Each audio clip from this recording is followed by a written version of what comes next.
ಏನು ಈ ಸರ್ಕಾರ ಏನು ಹೈಕಮಾಂಡ್ ಇದೆಯಲ್ಲ, ಹೈಕಮಾಂಡದಲ್ಲಿ ಟೆಂಡರ್ ನಡೆದಿದೆ. ಡಿ ಕೆ ಶಿವಕುಮಾರ್ ಹೆಚ್ಚು ಕೊಡ್ತಾರೋ, ಸಿದ್ದರಾಮಯ್ಯನವ್ರು ಹೆಚ್ಚು ಕೊಡ್ತಾರೋ. ಆ ಟೆಂಡರ್ ಇನ್ನೂ ಬಿಡ್ ನಡೆದಿದೆ, ಇನ್ನೂ ಅದು ಕೊನೆಯ ಫೈನಲ್ ಆಗಿಲ್ಲ. ಆದ ಕೂಡ ರಾಹುಲ್ ಗಾಂಧಿ ಅನೌನ್ಸ್ ಮಾಡ್ತಾರೆ, ಇದು ರೇಟ್ ಹೆಚ್ಚಾಗಿದೆ, ಅದಕ್ಕೆ ನಾನು ಇಂಥವ್ರು XYZ ಮಾಡಿದೆ. ಕಾಂಗ್ರೆಸ್ ಶಾಸಕ ರಾಜಣ್ಣ ಅವರೇ ಈಗ ವ್ಯಕ್ತಪಡಿಸ್ತಾ ಇದ್ದಾರೆ, ಸಿದ್ದರಾಮಯ್ಯ ಅವರು ಅಸಹಾಯಕರಾಗಿದ್ದಾರೆ, ಮಾತಾಡ್ತಾ ಇಲ್ಲ. ರಾಜಣ್ಣ ಅವ್ರು ಹೇಳಿದ್ದು 100ಕ್ಕೆ 100 ಸತ್ತಿದೆ. ನನ್ನ ಹಾಗೆ ರಾಜಣ್ಣ ಅವ್ರು ಸಹ ಕಾಂಗ್ರೆಸ್ನಲ್ಲಿ ನೇರವಾಗಿ ಮಾತಾಡೋರು. ಅವರು ಸಿದ್ದರಾಮಯ್ಯನವರು ಭಾಳ ನಂಬಿದ್ರು.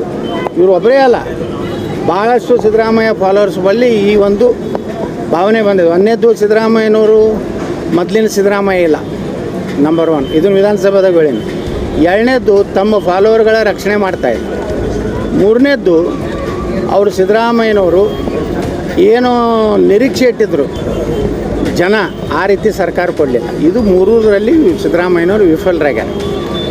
ಸರ್, ಬಾಗಲಕೋಟು ಆಮೇಲೆ ದಾವಣಗೆರೆದು ರಿಸಲ್ಟ್ ಬರೋಕ್ಕಿಂತ ಮುಂಚೆನೇ ಕಾಂಗ್ರೆಸ್ನಲ್ಲಿ ವಿಕೆಟ್ಗಳ ಮೇಲೆ ವಿಕೆಟ್ ಉರುಳ್ತಾ ಇದ್ದಾರೆ. ಇದರ ಅರ್ಥ ಕಾಂಗ್ರೆಸ್ಸು ಎರಡೂ ಕಡೆ ಸೋಲ್ತಿದ್ದಾನೋ ಅಂತ ಶುಭ ಸೂಚನೆ. ಆ ಶುಭ ಸೂಚನೆ ಸಿಕ್ಕಿದ್ರಿಂದ ಇವತ್ತು ಇದೇನು ವಿಜೇಂದ್ರನ ಪವಾಡ ಏನಿಲ್ಲ. ನಾಳೆ ನೀವೆಲ್ಲ ಹೊಡಿತೀರಿ, ಕೆಲವೊಂದು ಅದಾವು. ಆ ವಿಜಯ ಕರ್ನಾಟಕದ ಪೇಪರ್ ಇದೆ, ಹೆಚ್ಚು ಕಡಿಮೆ ವಿಜೇಂದ್ರ ಕರ್ನಾಟಕ ಮಾಡಿದ್ರು ಚಲೋ ಅವರು. ನಾಳೆ ಏನತ್ತಾರೆ, ವಿಜೇಂದ್ರ ನೇತೃತ್ವದಲ್ಲಿ ಬತ್ತತ್ತಾರೆ. ಅಲ್ಲಿ ಸಾಬರು ಕಾಂಗ್ರೆಸ್ಸಿಗೆ ಬುದ್ಧಿ ಕಲಿಸ್ಬೇಕಾಗೈತಿ. ಸಾಬರ ಜಗಳ, ಕಾಂಗ್ರೆಸ್ ಜಗಳ, BJPಗೆ ಲಾಭ ಆಗ್ತದೆ. ಇಲ್ಲಿ ಬಾಗಲಕೋಟ್ನಾಗಂತೂ ಗುರ್ತೈತಿ, ಅವ್ರ ಅಟ್ಟೆಟ್ಟು ಮಹಾನ್ ನಾಯಕರು ಅಂದ್ರೆ 8 ಜನ ಸೇರಿದ್ರು, ವಾತಾವರಣ ಹೆಂಗಿತ್ತು ಎಲ್ಲನೂ ಗೊತ್ತದ. ಅದಕ್ಕೆ ಕ್ರೆಡಿಟ್ ನೀವು ನಾಳೆ ಇವೆರಡು ಕ್ರೆಡಿಟ್ ಅವ್ರು ಕೊಡ್ಲಾಕತ್ತೇಳಿ ಸಾಯಂಕಾಲ ಎಲ್ಲ ಚಾನಲ್ದವ್ರು ಒಂದೊಂದು ತಾಸು ವಿಜೇಂದ್ರ ಇಲ್ಲದೆ BJP ನಾಶ ಆಗುತ್ತೆ ಅಂತ ಹೊಡಿಬೇಡ್ರಿ. ಈಗ ಹೇಳ್ತೀನಿ, ಅದೇನೇ ಬಂದರೂ ಹಿಂದುತ್ವ ಸೊಲಾಗಿ ಬರ್ಲಾಕತ್ತದ. BJP ನಾಯಕತ್ವದಿಂದಿಲ್ಲ. BJP ನಾಯಕತ್ವ ರಾಜ್ಯದಲ್ಲಿ ಸಂಪೂರ್ಣ ವಿಫಲ ಆಗಿದೆ.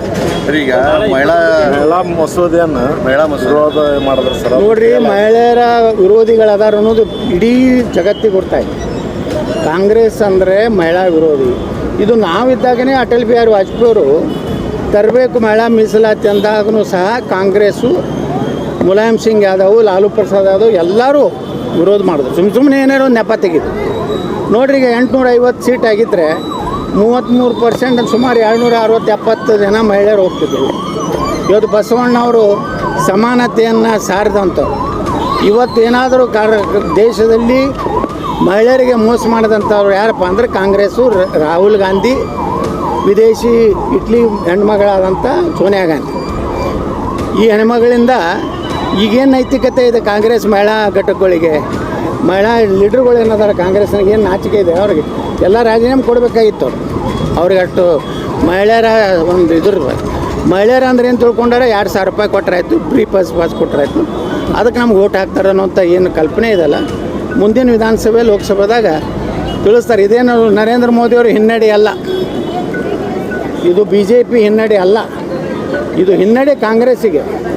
ನರೇಂದ್ರ ಮೋದಿಯವರು ಕಾಂಗ್ರೆಸ್ಸಿನ ಬಣ್ಣ ಇವತ್ತು ಬಯಲು ಮಾಡಿದ್ದಾರೆ. ಈ ಮೇನು ಮಹಿಳಾ ಮೀಸಲಾತಿಯನ್ನು ಕೊಳ್ಳಾರ್ದಕ್ಕೆ ಏನು ಮಾಡ್ಯಾರ ಅಂದ್ರೆ, ನರೇಂದ್ರ ಮೋದಿಯವರು ಇದರಲ್ಲಿ ಗೆದ್ದಿದ್ದಾರೆ, ಗೆದ್ದಿದ್ದಾರೆ. ಕಾಂಗ್ರೆಸ್ ಗೆದ್ದು ಸೋತಿದೆ. ಹಿಂಗಿದೆ ನಿರುದ್ಯೋಗಿಗಳ